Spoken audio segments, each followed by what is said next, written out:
Hi, Namaste, good morning to everyone. You are watching Arumandra classes of class 10 and chapter electricity. बच्चों, मेरा नाम विभास कुमार है और मैं ये इंस्टीट्यूट को रन करता हूँ। तो इस वीडियो में आपको लास्ट डे जो मैंने इलेक्ट्रिकल रेसिस्टेंस बताया था उसके बाद का नेक्स्ट टॉपिक है और कुछ क्वेश्चंस मैंने होमवर्क में दिया था जिसमें एक दो क्वेश्चंस में बच्चों को दिक्कत आया, तो वो क्वेश्चन मैं यहीं पे डील कर देता हूँ, आप उसे देख लें।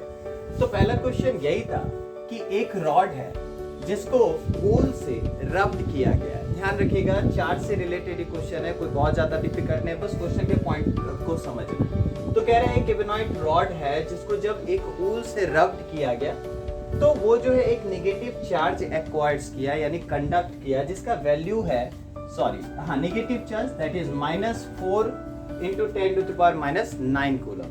एंड कह रहे हैं सेकेंड में कि how many free electrons can constitute this much charge, और कितना फ्री इलेक्ट्रॉन ये कंस्टिट्यूट कर सकता है चार्ज के रूप में।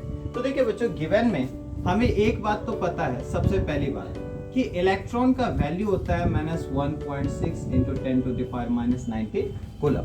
क्लियर है? और देखिए बच्चों, आपको नॉर्मली चार्ज का वैल्यू कितना दिया हुआ है, Q का वैल्यू दिया हुआ है -4.0 × 10⁻⁹ कूलम। और आपको पता है कि Q बराबर होता है Ne। तो आपसे पूछ रहा है how many free electron can constitute this much charge. तो हाउ मैनी फ्री इलेक्ट्रॉन का मतलब पूछ रहा है ना नंबर ऑफ इलेक्ट्रॉन, यही पूछ रहा है ना कि हाउ मैनी इलेक्ट्रॉन। तो हाउ मैनी मतलब कितना इलेक्ट्रॉन, तो यानी संख्या पूछ रहा है इलेक्ट्रॉन की, तो यानी हमें n फाइंड आउट करना है। तो हमें पता है कि n का वैल्यू, n बराबर हो जाएगा Q/E, और इज इक्वल टू Q का वैल्यू हो गया -4.0 × 10⁻⁹ कूलम बाय -1.6 × 10⁻⁹ कूलम।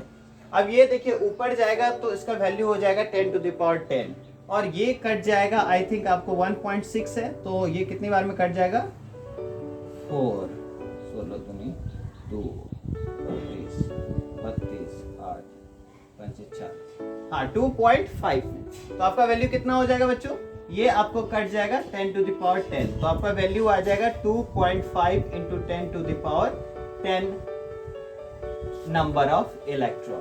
तो यानी इतना इलेक्ट्रॉन कंस्टिट्यूट कर सकता है फ्री। और तो बच्चों आसान था क्वेश्चन, बहुत ज्यादा हार्ड नहीं था, ठीक है। चलिए देख लीजिए, आप लोग स्क्रीनशॉट ले लीजिएगा।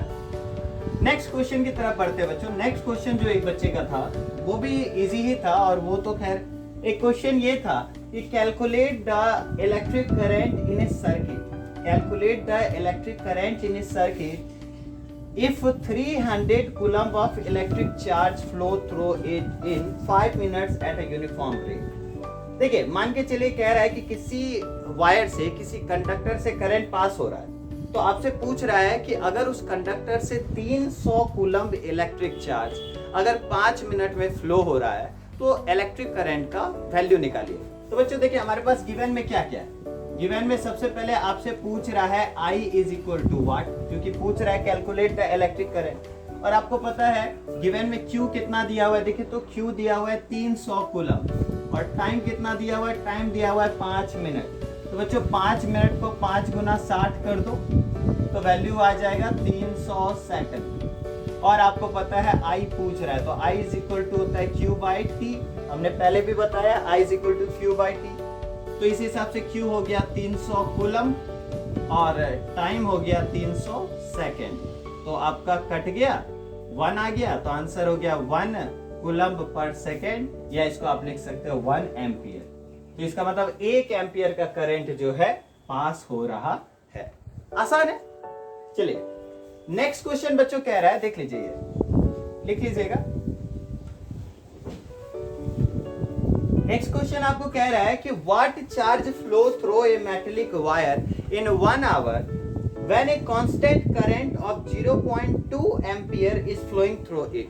तो पहले वाले में क्या था, पहले वाले में बोल रहा था कि आपको 300 कूलम्ब चार्ज जो है किसी वायर से गुजर रहा है 5 मिनट में, तो आपसे पूछा करंट पता लगाइए। यहाँ पे आपसे क्या बोल रहा है कि करंट जो है 0.2 एम्पियर गुजर रहा है, और टाइम लगा रहा है आपको कितना, टाइम लगा रहा है आपको 1 घंटे का। तो आपसे पूछ रहा है कि आप बताइए चार्ज कितना फ्लो हो रहा है उससे। तो देखिए आपको गिवन में क्या क्या दिया हुआ है, देखिए तो गिवन में आपको I बराबर दिया हुआ है 0.2 एम्पियर।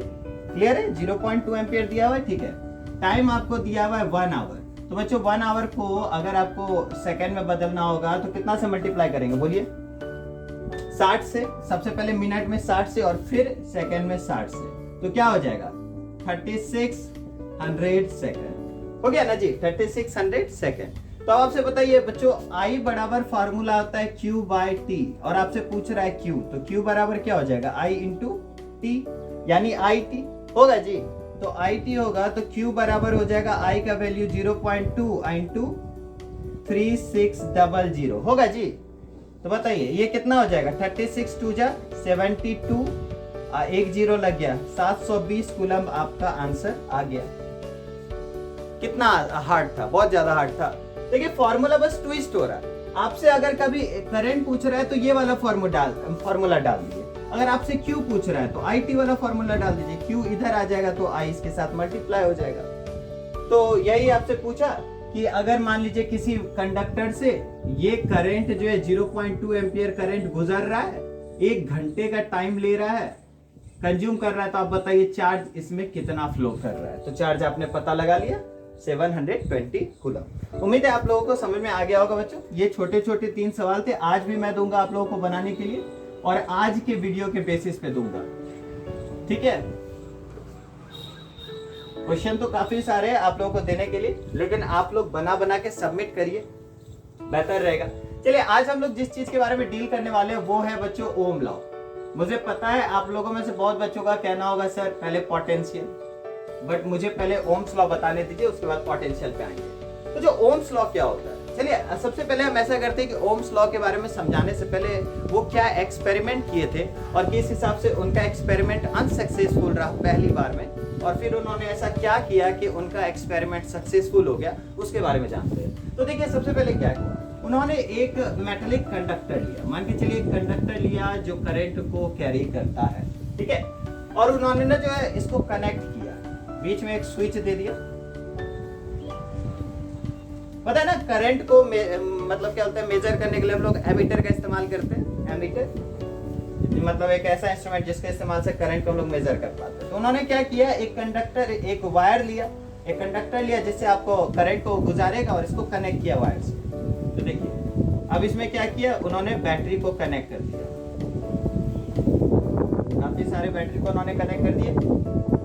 बैटरी का आपको पता है वोल्ट में हम लोग बोलते हैं 40 वोल्ट, 50 वोल्ट, 60 वोल्ट, 100 वोल्ट, तो ये वोल्ट हो गया, एक पॉजिटिव और एक नेगेटिव। तो करंट का फ्लो इधर होगा, मैंने इसको कनेक्ट कर दिया। तो उन्होंने क्या देखा बच्चों, इलेक्ट्रिक रेसिस्टेंस हमने बताया था ना, इलेक्ट्रिक रेसिस्टेंस, जिसमें एक फ्री इलेक्ट्रॉन जो है आपको एटम को यानी कर्नेल को जब भी उसकी तरफ बढ़ता है तो कर्नेल से टकराने के कारण हीट प्रोड्यूस होता है, एक हिंड्रेंस प्रोड्यूस होता है इलेक्ट्रॉन के मूवमेंट में।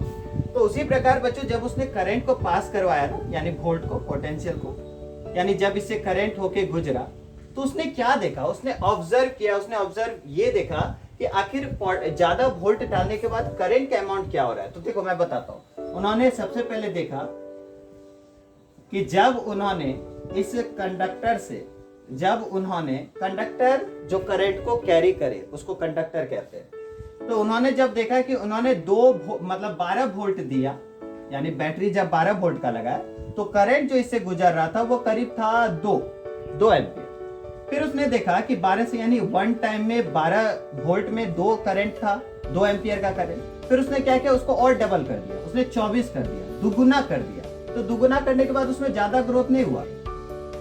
जब इसको पहला था तो 2 था, जब इसको दुगुना किया, 12 दूनी 24 कर दिया, लेकिन इसमें फिर भी बहुत ज्यादा करंट में ग्रोथ नहीं आया। वो देख रहा है कि करंट का अमाउंट कम ही हो रहा है। फिर उसने क्या किया, फिर इसके बाद इसने 3 गुना किया, इसने और बढ़ा दिया, इसने क्या किया 36 कर दिया, 36 कर दिया, यानी 36 वोल्ट का भेजा उन्होंने करंट। जब 36 वोल्ट का भेजा तो उससे जो करंट पास हो रहा है उसकी संख्या करीब कितनी थी, 5.7। तो 5.7 यानी 3 गुना किया, तो इसको 3 गुना यानी होना चाहिए था, लेकिन ये सिर्फ 5.7 हुआ, यानी करंट फिर भी कम। तब उन्होंने फाइनली एक बार और ट्राई किया और उन्होंने जो है 4 गुना कर दिया, 4x 4 गुना कर दिया, और 4 गुना करने के बाद भी इसका वैल्यू 7.6 आ रहा।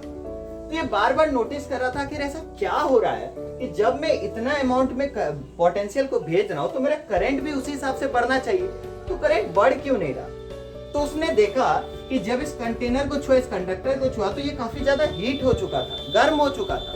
तब उसको समझ में आया, अच्छा यहाँ पे जो एक हिंड्रेंस क्रिएट हो रहा है, एक ऑब्स्ट्रक्शन क्रिएट हो रहा है जो रेसिस्टेंस कर रहा है, जिसके फ्लो को रोक रहा है, और इसी वजह से जो है पोटेंशियल तो सही से जा रहा है, करंट मतलब वोल्ट तो सही से जा रहा है, लेकिन करंट सही से नहीं निकल रहा है। फर्स्ट 1 गुना में 2 आया, 2 गुना में 3 आया, 3 गुना में 5 आया, 4 गुना में 7 आया, जबकि उसको बड़ा आना चाहिए था अमाउंट, लेकिन उस हिसाब से नहीं आया। तब इसने क्या किया, इसने अलग से ना एक कवर, एक जो एक कवर जिसको प्रोटेक्टिव कवर किया कहा जाता है, वो प्रोटेक्टिव कवर जो इस कंडक्टर के ऊपर ढक दिया उससे इस तरीके से। अब जैसे उसने ऐसा किया तो उसने देखा कि यहाँ का टेम्परेचर जो है ना, टेम्परेचर वो क्या हो गया, कांस्टेंट हो गया बच्चों। टेम्परेचर क्या हो गया, कांस्टेंट हो गया। और टेम्परेचर जैसे कांस्टेंट हुआ ना, तब जो करंट निकलने लगा वो बताता हूं मैं। उसने फिर से यही काम रिपीट किया। उसने फर्स्ट टाइम जो है 12 वोल्ट दिया तो उसने देखा 2 बढ़ा, 2 एम्पियर आया। फिर उसने दुगुना किया, 24 किया तो 24 करने के बाद उसने देखा 4 आ गया एम्पियर। फिर 36 किया, यानी 3 गुना किया तो 3 गुना किया तो यहाँ 6 आ गया। फिर 4 गुना किया तो यहाँ 8 आ गया। तब उसको समझ में आया, अच्छा मतलब मेरा लॉ एप्लीकेबल तो है, लेकिन उसी कंडीशन में जब एक फिजिकल कंडीशन यानी टेम्परेचर हमारा क्या रखा जाए, कांस्टेंट। तो ओम्स लॉ एप्लीकेबल होगा तभी बच्चों जब आपका टेम्परेचर जो है कांस्टेंट हो। क्योंकि आपने देखा ना, फर्स्ट टाइम उन्होंने टेम्परेचर को नहीं रखा था, कांस्टेंट नहीं किया था, उन्होंने डायरेक्ट कंडक्टर से करंट को मतलब पोटेंशियल को पास करवाया, वोल्ट को पास करवाया, और करंट का अमाउंट कमता जा रहा था, बढ़ता नहीं था। तब जब उन्होंने टेम्परेचर को कांस्टेंट किया, यानी यहाँ के टेम्परेचर को बढ़ने नहीं दे रहा, एकदम फिक्स्ड करके रख दिया, तब देखा कि पोटेंशियल जैसे जैसे बढ़ रहा है, करंट भी उसी हिसाब से बढ़ रहा है। फर्स्ट गुना, 2 गुना, 2 गुना, 3 गुना, 3 गुना, 4 गुना, 4 गुना, है ना। तो 2 से क्या आ गया, 4 आ गया, 4 से क्या आ गया, 6, 6 से क्या आ गया, 8। तो इस तरीके से बच्चों उन्होंने करंट को मतलब जो है पोटेंशियल के डायरेक्टली प्रोपोर्शनल किया। तो इस हिसाब से हमारा एक चीज निकल के आया कि I directly proportional to V। मानते हो ना बच्चों, I directly proportional to V।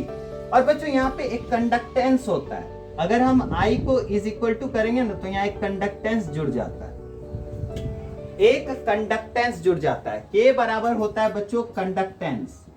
Conductance का मतलब होता है जो कंडक्ट करता हो, तो रेसिस्टेंस के बिल्कुल अपोजिट होता है कंडक्टेंस।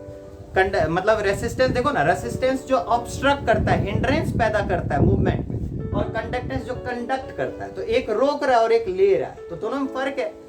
तो यही बच्चों जब हम यहाँ पे भी यानी पोटेंशियल निकालते हैं, तो ये जो है कंडक्टेंस और आपका जो I है, ये क्या बन जाता है, कंडक्टेंस का उल्टा, रेसिप्रोकल क्या बन जाएगा बच्चों, R। तो क्या जुड़ जाता है, IR। तो V बराबर क्या हो जाता है बच्चों, V बराबर हो जाता है, इसको हम लोग V बराबर IR लिखेंगे। यानी यही कंडक्टेंस का रेसिप्रोकल क्या हो जाएगा बच्चों, रेसिप्रोकल हो जाएगा आपको रेसिस्टेंस। तो शुरुआत देखो ऐसे हुआ, हम डायरेक्ट आपको लिखते I बराबर VR या V बराबर IR, तो आप सिर्फ समझते सर यहाँ पे रेसिस्टेंस जो है वो रिप्लेस कर देता है, मतलब रिप्लेसमेंट ऑफ रेसिस्टेंस हो गया। जैसे रेसिस्टेंस क्या किया, वो प्रोपोर्शनल साइन को हटा दिया, नहीं समझे। देखो I directly proportional to V है, और जैसे V इज इक्वल टू हुआ तो V is equal to IR जुड़ गया, मतलब R जैसे इसमें ऐड हुआ, उसने क्या किया, रेसिप्रोकल का साइन हटा दिया। इसीलिए हमने कहा, इसीलिए कहा जाता है रिप्लेसमेंट ऑफ रेसिस्टेंस। खैर यहाँ पे देखिए बच्चों, I directly proportional to V ओम ने फाइनली यहाँ पे कर दिया, कब, टेम्परेचर को कांस्टेंट करने पे। तो कंडक्टेंस हुआ तो I is equal to K dot V, K is equal to conductance, लेकिन K का रेसिप्रोकल रेसिस्टेंस होता है। इसीलिए जब हमने पोटेंशियल निकाला तो K मतलब रेसिप्रोकल हो गया और उसके जगह पे R जुड़ गया। तो जब भी प्रोपोर्शनल का साइन हटाओगे तो IR मतलब इज इक्वल टू के साइन में जुड़ जाएगा। ठीक है, उम्मीद है आपको समझ में आया होगा, एक बार देख लीजिए इसको। इसी को बच्चों उन्होंने क्या किया, एक स्ट्रेट पाथ में बताया, एक स्ट्रेट पाथ मतलब एक ग्राफ बना के समझाया, जैसे मैं समझा रहा हूं, वेट कीजिए। उन्होंने क्या किया, उन्होंने ग्राफ बना के समझाया इस तरीके से। जिसका नाम उन्होंने रखा ओमिक कंडक्टर। क्या रखा? जैसे मान के चलो ना, हम लोग V बराबर आई आर को हम लोग X, Y या Z मान लेंगे, तो इस तरीके से हो जाता ना। V आपका हो गया, एक तरफ ले लिया पोटेंशियल, एक तरफ ले लिया करंट, और एक तरफ ले लिया रेसिस्टेंस, कांस्टेंट रेसिस्टेंस। तो उन्होंने इसका नाम रखा ओमिक कंडक्टर। क्या नाम रखा? Ohmic conductor. और ओमिक कंडक्टर के थ्रू उन्होंने ये जस्टिफाई किया कि जैसे जैसे करंट बढ़ेगा वैसे वैसे पोटेंशियल भी बढ़ेगा। तो उन्होंने क्या किया, सबसे पहले पोटेंशियल रखा 12 वोल्ट, तो 12 वोल्ट के हिसाब से उसका क्या बन गया? 2 एम्पियर। फिर उसने रखा 24 वोल्ट, तो 24 वोल्ट के हिसाब से क्या हो गया? 4 एम्पियर। फिर उसने रखा 36 वोल्ट, 36 वोल्ट के हिसाब से हो गया 6 एम्पियर। तो इस हिसाब से उन्होंने ओमिक कंडक्टर बनाया कि जैसे जैसे पोटेंशियल बढ़ रहा है वैसे वैसे करंट भी बढ़ रहा है। इसीलिए उन्होंने ये बताया कि I directly proportional to V, यानी करंट बढ़ेगा तो पोटेंशियल बढ़ेगा। लेकिन करंट बढ़ेगा और पोटेंशियल बढ़ेगा तब जब क्या रहे? टेम्परेचर कांस्टेंट रहे। क्योंकि अभी हमने जस्ट प्रूफ करके बताया कि टेम्परेचर कांस्टेंट होने पे ही ये दोनों एक दूसरे के डायरेक्टली प्रोपोर्शनल होगा। अगर टेम्परेचर कांस्टेंट नहीं रहेगा तो ये एक दूसरे के डायरेक्टली प्रोपोर्शनल नहीं होगा। करंट बढ़ेगा या पोटेंशियल घटेगा, या पोटेंशियल बढ़ेगा या करंट का अमाउंट बढ़ेगा नहीं, घटा रहेगा। ठीक है, चलिए उम्मीद है आपको ये समझ में आ गया होगा। तो अब अगर हम लोग ओम्स लॉ को डिफाइन करना चाहे तो किस तरीके से कर सकते हैं? देखिए, अच्छा बच्चों देखिए, इसको हम लोग कह सकते हैं ना कि according to Ohm's law of the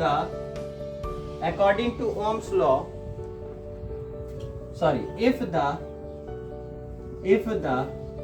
physical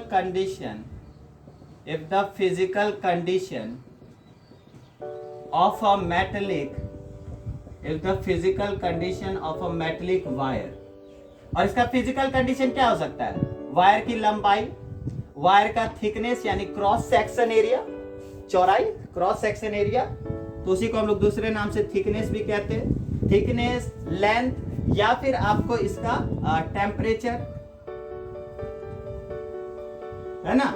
ये सब क्या होना चाहिए बच्चों? ये सब कांस्टेंट होना चाहिए, रिमेंस कांस्टेंट।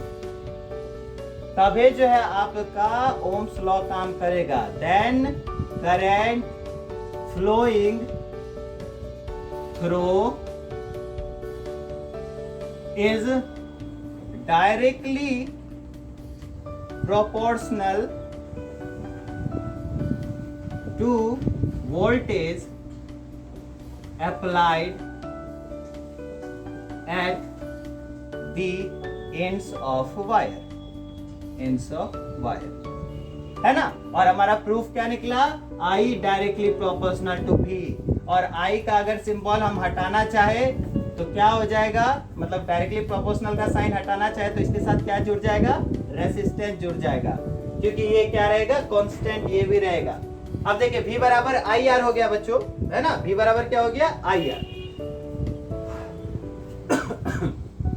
तो बताइए R बराबर क्या हो जाएगा? V बाय आई। R बराबर V बाय आई हो जाएगा। और बच्चों मतलब क्या होता है आपको पता है? V को हम लोग बोलते हैं वोल्ट, मतलब V पोटेंशियल का होता है 7 यूनिट वोल्ट, करंट का होता है एम्पियर, है ना जी। तो बताइए, तो वोल्ट पर एम्पियर बराबर क्या हो जाता है?